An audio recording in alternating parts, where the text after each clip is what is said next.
friends. This is Colleen. This is Margaret. And we're the Cousins Weird. Hi, friends. We are virtual yet again because, COVID. So we just finished our Monday episode, and we're hitting you right up with a Thursday episode for our terrible trends. We've got lots of snow here in the North Country, and COVID spread around like, I don't know what. It's everywhere. Everyone's got it. I think what our rate is like a ridiculous amount of people that have COVID right now. So we're staying safe and staying home, aren't we, Margaret? Yes, we are. So with our terrible trends episode, they're short and they're quick and they're fun to listen to. So we're going to jump right into it. Are you ready? I'm ready. All right. So during the 17th century, long, luscious locks were all the rage.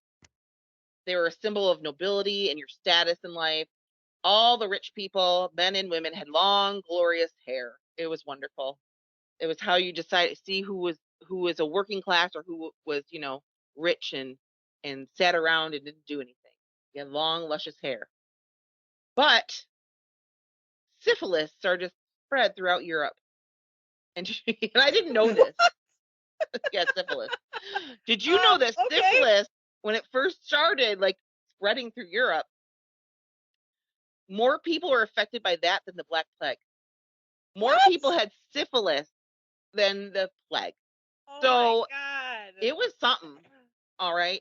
So they didn't have antibiotics. So people who had syphilis would suffer from these oozy sores on their sides of their face and their heads, and they would have patchy hair loss.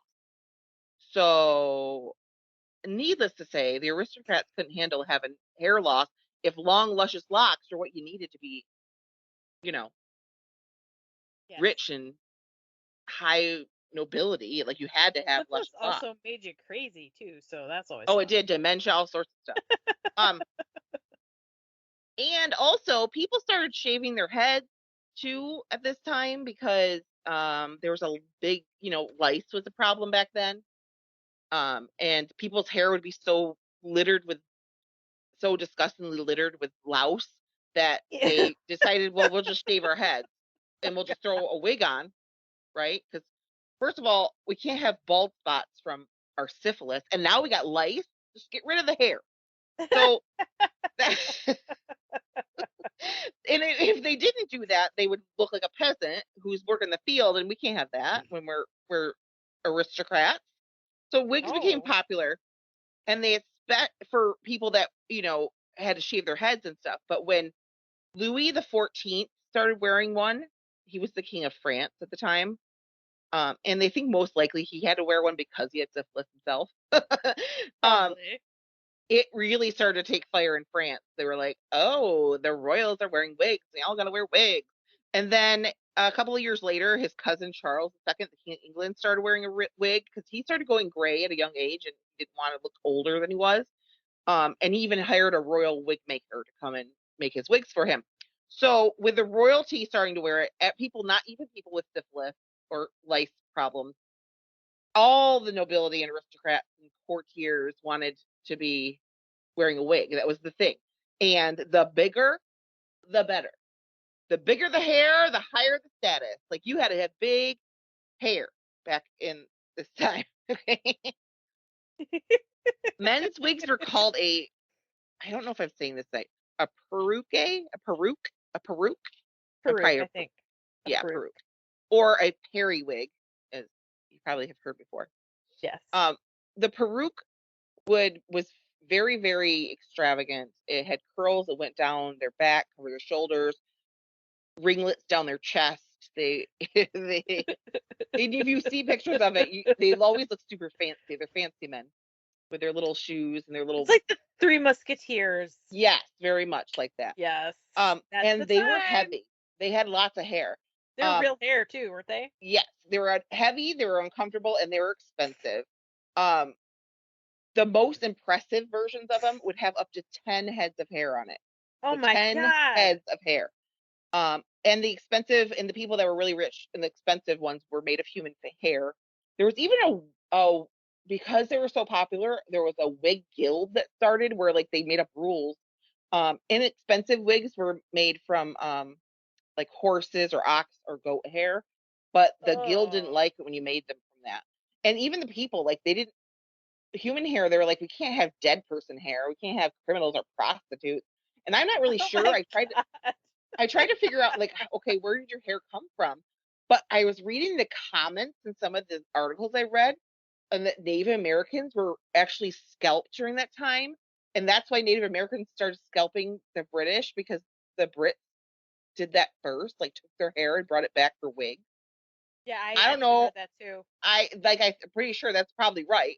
And that's what, like when the Native Americans were like, screw you, we're gonna scalp you instead. And like they learned it from them. So Yeah, there we I go. actually read that as well. Yeah. So this is where it gets kind of yucky, other than the fact that they were scalping people. But um to style the wig, they would use a pomade. And pomade's from the Latin word pomum, which means apple, because the early recipes, there's apples involved in the making of pomade. That's But interesting. it sounds, not so bad when you say there's apples in it, but really the recipe didn't just have apples. It Mm. had sheep suet, pig Mm. suet, which is fat, Fat. lard, Yeah. yeah, rose water and boiled apples in them. Apples and rosewater to make it smell not like fat Yeah, ass. yeah. So they would put like rosewood oils, bay leaves, bergamot in it to hide that fat, large smell in their hair. They would use the pomade to style the wigs into elaborate curls so they could layer them down their backs. Mm. And then they would powder the wig, which the powder had added scents to it. Their favorite scents were orange, violet, rose, or jasmine. So they'd add the powder afterwards to hide the smell. Um, Bathing wasn't something that happened all the time back Oh then. no, not very often at all. So between the bathing, not bathing, the pomade that's made of lard, and if you had syphilis, those ulcers kind of stunk too, that you had sores Yeah. on you. They Gross. had to use the powder to cover all that smell up. So they're just powdering up themselves so they don't stink. Um, Gross. So a gross. lot of the really rich aristocrats had Oh. a personal valet who would powder them every morning. Oh God. And you can imagine putting powder in your hair is going to make a mess of powder everywhere. So they couldn't be dressed while they did it because it couldn't be on their clothes. This shit Um, really is dry shampoo, Colleen. it really is, yeah. They said that the powder would make the wig up to 2 pounds heavier because they used it Oh. every day, kept on putting more and more into it. And they kept on slapping on more pomade to get the girl to slap it on. Oh God. Some of the very rich had powder rooms in their homes specifically for this task that kept everything contained so powder wasn't flying all over the place. And obviously their servants would clean it all up anyway. So they would use a swan down puff to put powder in the hair. And sometimes a comb would be. And with men, white and gray powder were the popular ones to use.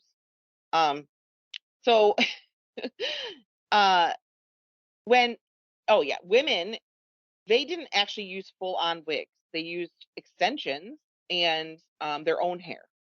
So they would, but they went real crazy with it.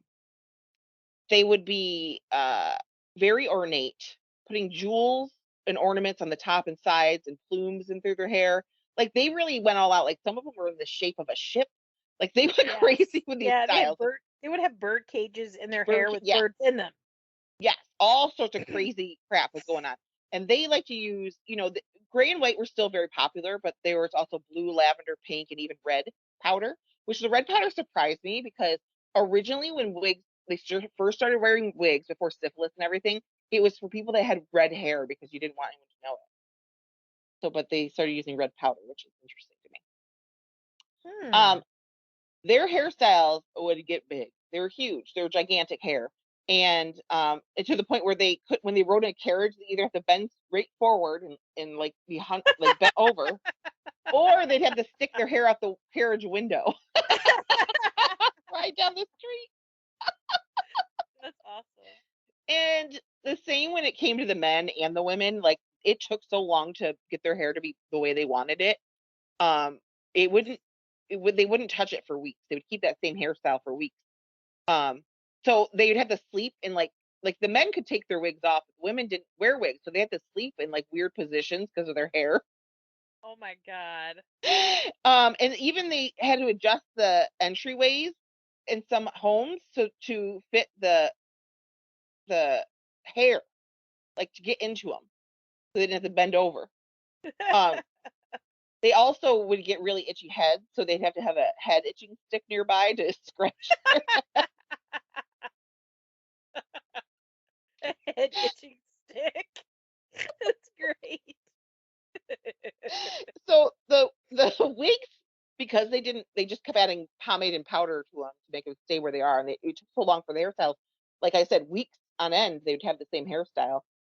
Between the pomade and sweating, and then like the Oh, lice being infested in them, some even attracted rodents to their hair. oh yeah, gross.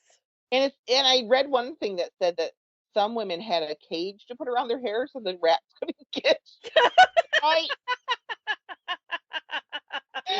So you had to sleep with a cage on your head so the rats didn't chew on your little lard ridden hairstyle.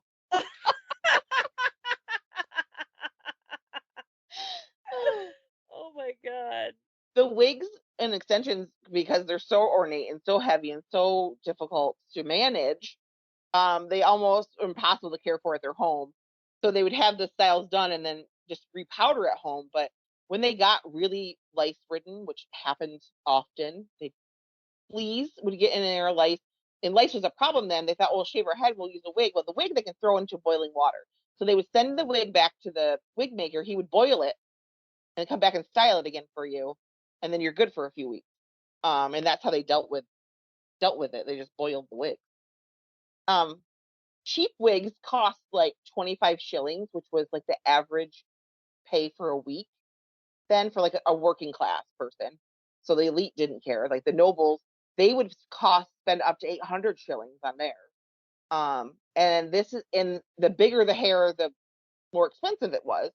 So that term Right. big wig has came from this time because people that had big wigs were the most wealthy, important people. That So is the term amazing big, because I never realized that's where that yeah. came from. And also the word powder room came from them because powder rooms literally were rooms to powder your hair. Now they're like they say a powder room, you're going to touch up your face or do makeup or something, but it really was from actual rooms where you powdered your hair. And not a lot of people had those. You'd have to like use a closet big enough to do it or whatever. Like no one was building onto homes; they were just using what they had. Um, Right. so when the working class started making their own wigs out of horsehair and stuff, because the royals, everyone was wearing them. Everyone, no matter your class, you wanted a wig. Like that was the thing. You wanted these big hair. You wanted all this, and the nobles got super pissed because they're like, "No, this is our thing. You can't have it." um, by 1795, many British stopped wearing wigs when the government started taxing hair powder. They were like, "Wait a minute, we can make some money here." A single hairstyle could require up to a pound of powder a week. A pound of Wow. powder. That's why your hair is so heavy, Cindy. Yes. You got a pound of powder in there. Plus the bird cage and maybe a rat. I don't know what you got going on there. A couple of And rats. a lot of people, women, they would have problems with headaches and neck aches and all this stuff. Well, yeah, obviously. Uh, Man. so um, so up These to a women, they needed to meet the women in Africa that had the neck rings. yeah, Then they hold would their have been necks a up. yes, it would have helped them. Yeah. So the government with the tax could bring in 210 pounds, 210,000 pounds a year. Now think of that back in the 17th century. 210,000, that's how much money was being spent and how much powder was being spent for their nasty ass hair that was full of life stunk.